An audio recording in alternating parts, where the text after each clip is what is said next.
Hey, what is up everybody? Thanks for coming and checking out this video. Welcome to Bluefoot Homestead. My name's Brian. I'm going to take you around a little bit today and kind of show you some of the things that have been going on with the chickens and things like that. So yeah, come along. I know it's been a little while. Those Cornish though, I tell you what, they're like little exercise balls. I mean, they have gotten so big. This weekend is culling time, freezer camp, harvest time, whatever you want to say. So it's the last little bit that they're going to be here on the homestead. They are big. I'm guessing there's going to be 2 or 3 10-pounders in there. We had one 10.23, I think it was, in the last batch. So we are going 3 weeks past the recommended time. I think it is 10 weeks or something like that to harvest Cornish cross, and we are about 14 weeks this weekend, so we're going to be going 4 weeks over. One of the biggest concerns with doing that is you get some health complications. They start breaking legs. Just a number of things can happen. The last time we did it, we just didn't have time to get them in that time window. So it ended up going a little bit longer, and we had one that broke a leg. I thought it was sick or it had some sort of internal issues or something like that, but come to find out she just broke a leg, and I was able to get food and water to her for the last couple days since that happened. And yeah, I feel a little bad about that, but it worked out okay.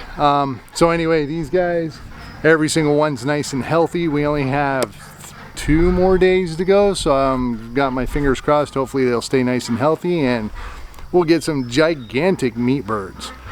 Yeah, those things, they weigh so much. I'm used to picking up little pullets and stuff like that, and those guys are like a gallon of milk is about with feathers on it. I mean, bigger than that, that's only 8 pounds. So anyway, yeah, I figured I'd show you the Cornish before they head off to freezer camp. They've been pretty good for us. They're a little stinky and stuff, but yeah, I got some other things going on, some things to catch up on, so let's go.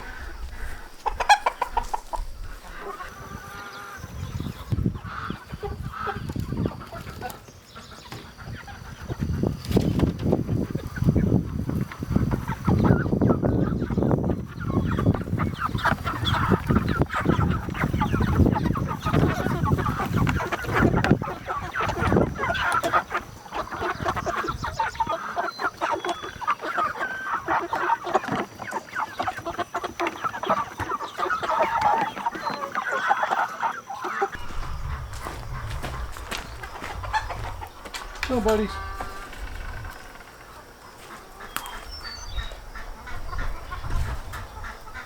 You're still doing good. You got water, you got food. Alright, I'll check back.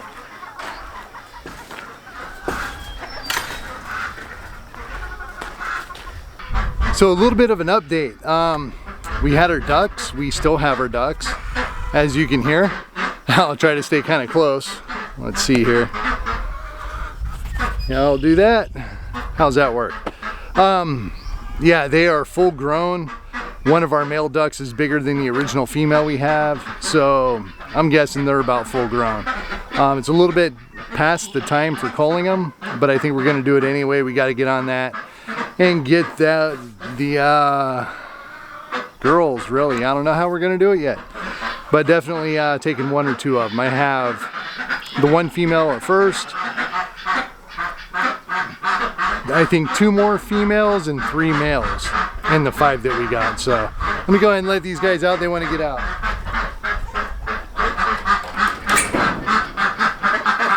Come on, guys. Come on, guys.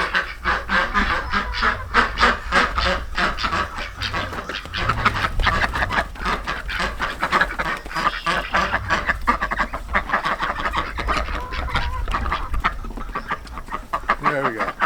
Now they got some water, so I'll let you see them. So they're happy, they're quiet. Not as skittish as they used to be. They used to act like I wanted to kill them every time I walked in here. So All right, let me go ahead and take care of the other coop. All right, I'm not much of a hat backwards kind of guy, but you know what?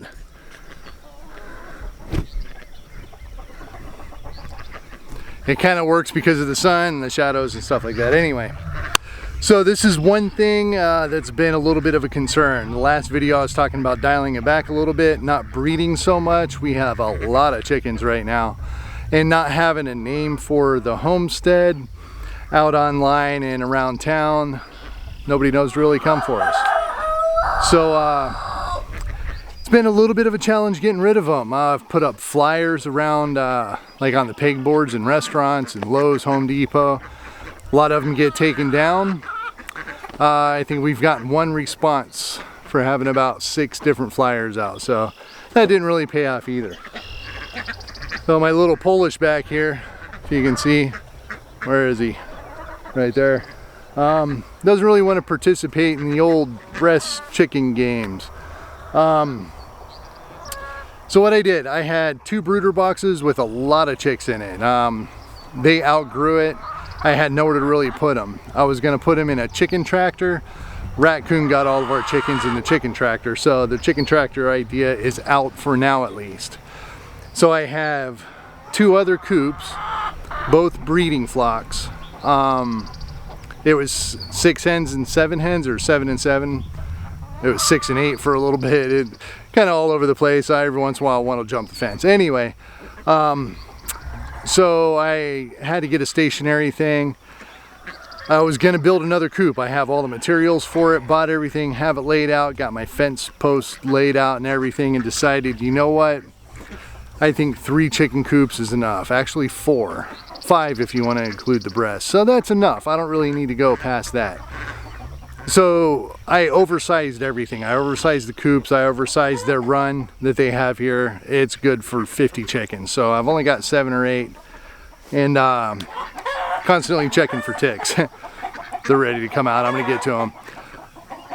So I combined the 2 breeding flocks. Now I have one rooster that's very dominant, one that's a lot more submissive. They're both good roosters. They both breed very well. By the way, our last hatch rate was an 82 or an 83%, so they're doing pretty good. Yeah, they're doing the chicken song. But there's definitely a concern with the one alpha rooster. I kind of wonder if there's going to be issues. I've been keeping a close eye on him. Ready almost any day for some blood or something like that when I come out to let him out in the morning, but so far it's been okay. You'll see today. Really, the larger rooster runs the other one out of the coop. Now they're free to go out in free range. They're free to roam around 5 acres here, so I've got enough roosters. If I have to take a couple losses from predators, I think I'll be okay. I've got about 35 or 40 pullets and baby roosters in there. I keep forgetting the name of it, cockatiels. Cockatiel pops in mind, but it's not cockatiel. So anyway, I combined the 2, and just every day I'm waiting to see how they are. So let's take a look. You guys ready to come out? You guys playing nice all night? Come on, ladies.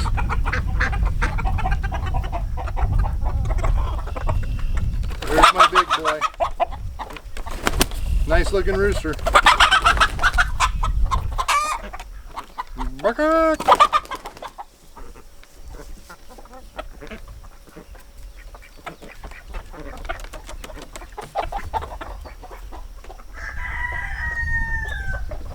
are you guys doing? Not everybody's ready to come out, huh? Alright, not everybody's coming out. There's still a few hens just kind of hanging back there. I did notice in the breeding process they'll kind of wear the feathers down on the shoulders of the wings, just kind of where they mount them. And I think that I definitely noticed it with my larger rooster in the other coop, and now I'm seeing it with multiple hens. I think that's okay. I think that's normal. But he seems to be mating with more of the hens, so definitely taking on that dominant role. But man, he's a beautiful rooster. All right, so off to the next coop.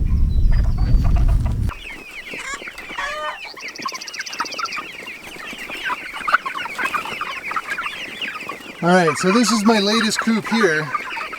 This has about 40 chicks in it, pullets. They're quite a few weeks old, fully feathered, great to be outside. There's a couple that we went ahead and hatched, and I'll see if I can grab them real quick. All right, so this little guy, I know. We call him Moo. He's all speckled, got a lot of black. It's not really showing up on camera, but he's a Polish, the black chickens that we got. Well, our roosters like to mate with them, and we decided to go ahead and hatch a couple of them and find out what they're gonna look like, and it's a breast with a crown. So we're gonna keep this guy right here. He's got chops like a 1700s author, and yeah, he's pretty cool looking. So yeah, he spent a lot of time on the couch and hanging out with us in the brooder boxes when he was outside of the brooder boxes. We always pick this guy up, and yeah, he's a good little chicken. I think it's gonna be a hen. You a hen? I think she's a hen. So yeah, just kind of funny looking, but this is one of the ones that we're gonna kind of keep as a pet. The rest of them are gonna be off to the butcher for the most part. Keep a couple for add on to the breeding, but yeah, we're not sure yet. But I'm gonna put this guy back and get him some water.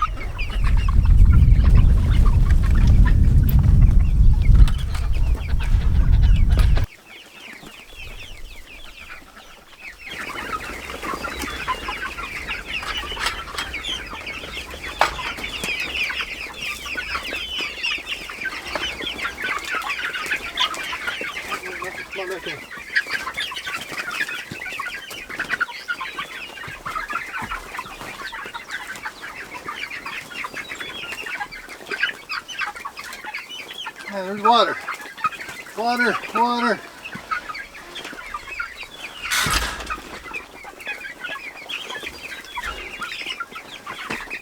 Yeah, so they're thirsty nonetheless. It's a little bit dark in here, so there we go, kinda. I'm gonna step outside real quick. All right, so they are pretty thirsty. They've been running out of water, and I feel bad for it. A really large bowl is the only thing I have right now. Once the Cornish go, I have a 5-gallon bucket that I'm gonna put into here, and so they have water all the time. So today I'm going to wake up a little bit early for work, get out here and get them some more water. But right now, I still have my water running for this coop area. So I'm gonna get back to the garden area, shut that off. I have one main valve that covers the duck pool, duck water, coop 1 and coop 2. So it waters all of them at the same time, fills up a bowl. But since I gotta take this one inside, you know, I don't have a way to get water inside. It's made to be outside. So that'll all be changing. Yeah, so I decided to come on back in the garden. Just kind of looking over a few things and starting to see some spots where some caterpillars or worms or something are eating a little bit of the leaves. One of my tomato plants had some aphids, however you say it, on it. Just happened to come across that, so it's good for an inspection time. But yeah, I just kind of wanted to touch base with you guys. It's been a little while since I made a video, kind of show you what's going on with the chickens. Lots of moving around. A few things have happened with them, so it's good to kind of touch base with you on that. The garden's growing, as you can see here. Got pumpkins out here, got some squash, got a crooked neck squash over there if you can see it, not sure if you can. Yeah, broccoli's looking good, everything's looking pretty good. The drip system's working good, but this stuff is taking a long time. It's been a couple months since I've really had time to shoot a video. I just happened to get done with work pretty early today, so I decided I'd come on out and shoot a video. So yeah, my truck broke down. Not to complain, I'm not trying to make this a complaint, but just letting you know some of the things going on. My harvest right got a vacuum leak in it, so I've been going through for over 3.5 weeks now trying to get that fixed. They want me to fix it, which is kind of interesting. Easy fixes, but one thing I can't do, so that's still in the process. The only time I can really get in contact and wait on hold is on a Monday when I got the morning off. They're closed on weekends and I have a matter of minutes. If that, I usually don't even have minutes between the time that I get home and the time that I need to go to bed. So working long days, that's kind of the way it goes. But yeah, just a whole lot going on. Last weekend, my girlfriend bought a new vehicle, so, you know, just kind of the way it goes.